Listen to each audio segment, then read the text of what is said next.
Hello students, जैसा कि हमने लास्ट वीडियो में हिंदी का चैप्टर नंबर फर्स्ट पढ़ा था, आत्म परिचय, एक गीत हरिवंश राय बच्चन जी की, उसी तरीके से हम हमारे नेक्स्ट चैप्टर की तरफ मूव करते हैं जो कि है पतंग। पतंग इसके जो कवि कौन है? कवि हैं आलोक धनवा जी। अब देखिए, हमने जैसा कि शुरुआती चैप्टर और जो भी शुरुआती कविता है उसमें हमने पढ़ा था कि संदर्भ प्रसंग व्याख्या सहित, फिर उसके बाद हम उसके क्वेश्चन आंसर्स पर मूव किया था। तो उसी तरीके से हमारा पैटर्न सेम रहेगा। इस चैप्टर में भी हम सबसे पहले संदर्भ प्रसंग एवं व्याख्या की बात करेंगे, देन उसके बाद हम क्वेश्चन आंसर्स पर मूव करेंगे।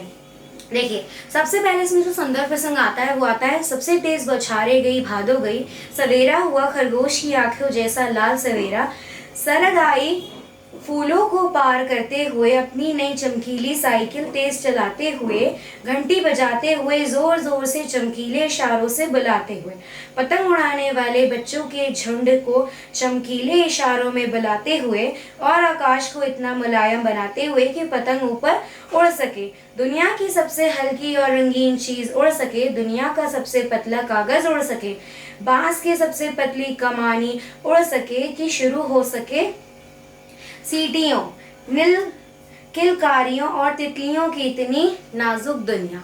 अब देखिए, ये आपकी हो गई आपकी कविता का पहला जो आपका संदर्भ प्रसंग व्याख्या लिखने को आएगा, इसी में से आएगा, इसमें से ही नहीं आएगा, यही आता है ऑलरेडी।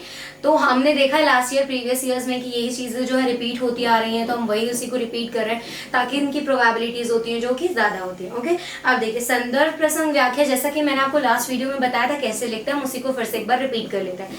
सबसे पहले आता है संदर्भ। संदर्भ में हमें क्या बताना होता है कि ये चैप्टर कहाँ से लिया गया है, ये पार्ट किसका है, साथ ही साथ इसके कवि रचयिता कौन है, और इसकी जो भी थोड़ी बहुत इंपॉर्टेंट लाइंस होंगी वो हम बताएंगे।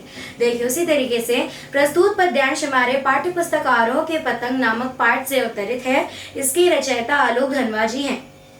जो प्रस्तुत पद्यांश है वो हमारे पाठ्य पुस्तक आरोह से अवतरित है। आरोह मतलब कि जो हमारी बुक का नाम है वो है आरोह, आरोह से ये अवतरित है।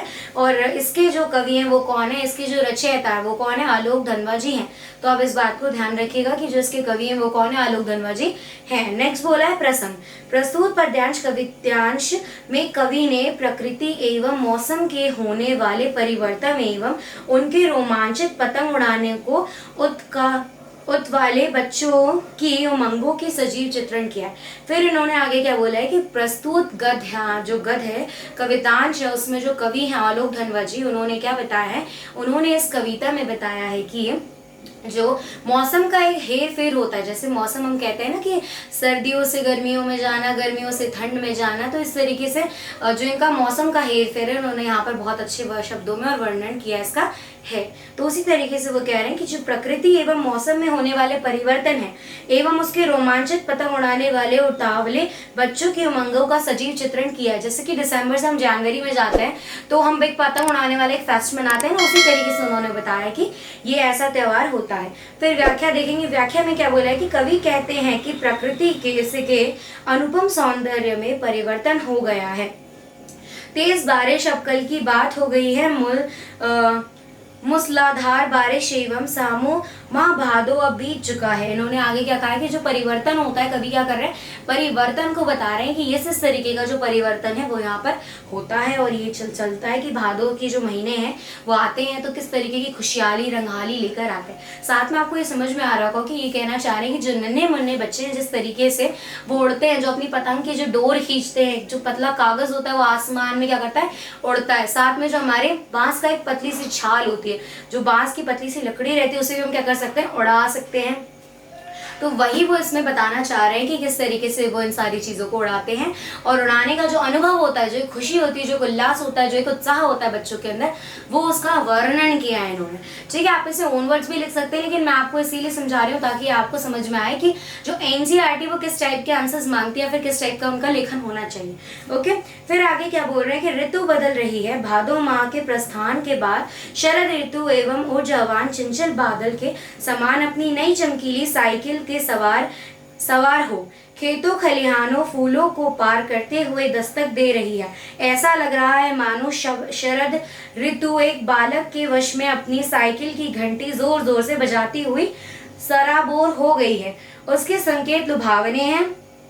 उसने पतंगबाज के अनुकूल आकाश के ऊपर स्टार को हल्का मुलायम बना दिया है। तो वो यही कहना चाह रहे हैं कि जो एक तरीके के स्टार हल्का सा मुलायम सा होता है वो उन्होंने बताया है कि आगे वो जो एक पतंग होती है, पतंग को किस तरीके से धीरे सी छाल होती है, उसमें उसको उड़ाया जाता है, उसमें उसका वेशभूषा बनाया जाता है, यही सब आपको इसमें बताया गया है। तो अब आपको संदर्भ, प्रसंग एवं व्याख्या समझ में आ गया होगा। अब हम काव्य सौंदर्य पर चलते हैं कि काव्य सौंदर्य पर उन्होंने क्या बताया। सबसे पहले बताया कि कवि ने शरद ऋतु का आगमन का मनोहर चित्र प्रस्तुत किया है। बाल सुलभ चेष्टा और अद्भुत एक अनूठा स्वर है। शरद ऋतु की मानवीकरण हुआ है और प्रसाद गुण विद्यमान है। उन्होंने सबसे पहले बताया कि शरद ऋतु के जो इन्होंने परिवर्तन की बात की वो हमने बता दिया कि किस तरीके का क्या परिवर्तन हुआ है। फिर उसके बाद इन्होंने बताया कि बाल सुलभ जो चेष्टा, मतलब एक जो बाल सुलभ बच्चों के लिए जो खुशी का माहौल, एक खुशी का मौसम होता है, वो इन्होंने बताया है कि वो होता है उसमें। साथ ही साथ उन्होंने बताया शरद ऋतु का मानवीकरण हुआ है। इन्होंने क्या बोला आगे कि शरद ऋतु का जो मानवीकरण है वो भी इसमें हुआ है। देखिए इसमें दो ही बताए गए हैं, दोनों में से एक आता है। सो मैंने आपको फर्स्ट वाला समझा दिया क्योंकि फर्स्ट वाले की जो प्रोबेबिलिटी होती है वो ज्यादा होती है। अब हम आते हैं क्वेश्चन आंसर्स पे। सो आप लोग कॉपी पेन ले लीजिए और क्वेश्चन जो मैं आपको बता रही हूँ आप वो नोट डाउन करते चलें, साथ ही साथ में आप उसे समझते भी चलें। ठीक है, ठीक है।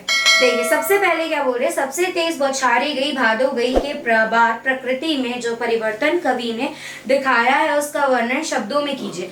अब जो इन्होंने परिवर्तन बताया उसका शब्दों में हमें क्या करना है, वर्णन करना है। क्या करना है, वर्णन करना है।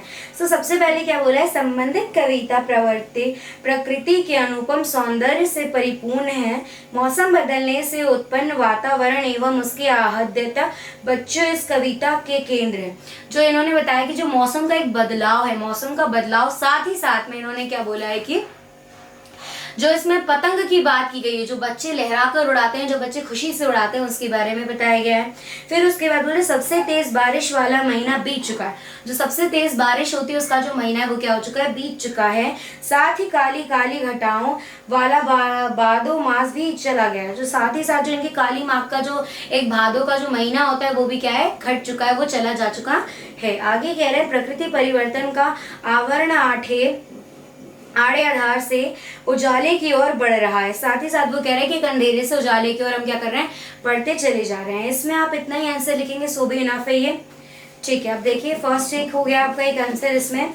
साथ ही साथ एक और देखिए इसमें, जन्म से ही वे अपने साथ कपास लिए फिरते हैं। जन्म से ही क्या करते हैं, वो अपने साथ कपास लिए फिरते हैं। इनमें किसकी बात की जा रही है, बच्चों के। हम ये वाला आंसर भी समझ लेते हैं। तो जैसे कि हम सभी जानते हैं कि कपास रुई बहुत हल्की मुलायम गद्देदार झटके सहने के समर्थ एवं इधर उधर में होती है। तो जिस तरीके से बच्चे होते हैं ना, बहुत मुलायम से होते हैं, कोमल से होते हैं, जो इधर उधर ढल जाते हैं, तो कपास भी कैसा होता है, वैसे मुलायम गद्देदार होता है। आगे कह रहे हैं बच्चे ही इन्हीं गुणों अथवा विशेषताओं के की खान होते हैं। वह भी कपास के समान हल्के फुल्के कोमल मुलायम उछल कूद करने वाले तथा हल्की चोट से सहजता से सहन करने वाले होते हैं। तो बच्चे भी जो होते हैं वो क्या होते हैं, इसी तरीके से ना कोमल मुलायम, जो हल्की फुल्की चोट से क्या कर सकते हैं, डट के सामना करते हैं। आगे क्या कह रहे हैं कि इन्हें इधर उधर विचरते देखना ऐसा आभास होता है मानो मैं पैरों के तलवे में कपास लगाओ। जैसे कि मानिए इनके पैरों के तलवे में क्या लगा होता है, कपास लगा होता है। इस तरीके से वो इधर उधर उछल कूद करते हैं।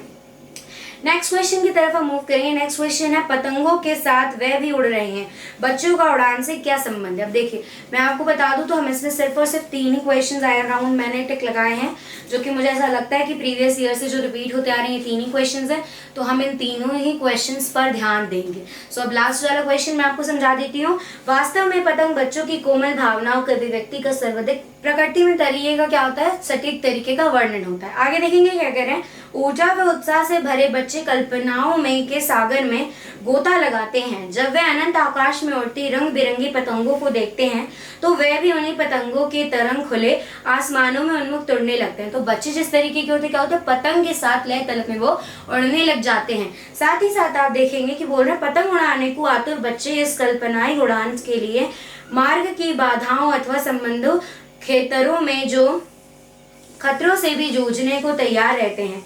आसमान में तितली की तरह इधर उधर हिलोरा लेते पड़ते रहते हैं। तो बच्चों की उन्होंने क्या कल्पना की है, पतंग के साथ उन्होंने बताया कि पतंग के साथ जो बच्चे हैं वो लाइफ को कितना एंजॉय करते हैं, कितना ज्यादा वो उसको जीते हैं, उस मूवमेंट को उधर मतलब कहा जाए तो एक तरीके से जो एक लाइफ होती है बचपने की, उन्होंने उसका वर्णन ही किया है। साथ ही साथ में उन्होंने बताया है कि किस तरीके से जो माहौल का परिवर्तन होता है, मौसम का परिवर्तन होता है, वो समझा। और उन्होंने एक पतंग का बहुत प्यारा सा वर्णन किया है कि पतंग किस तरीके की होती है, हम उसके जो प्यारे से जो उसका एक मांझा होता है, डोर होता है, हम उसे खींचते हैं, देन वो जो पतली सी एक जो पेपर होता है वो आसमान में उड़ पाता है, कागज।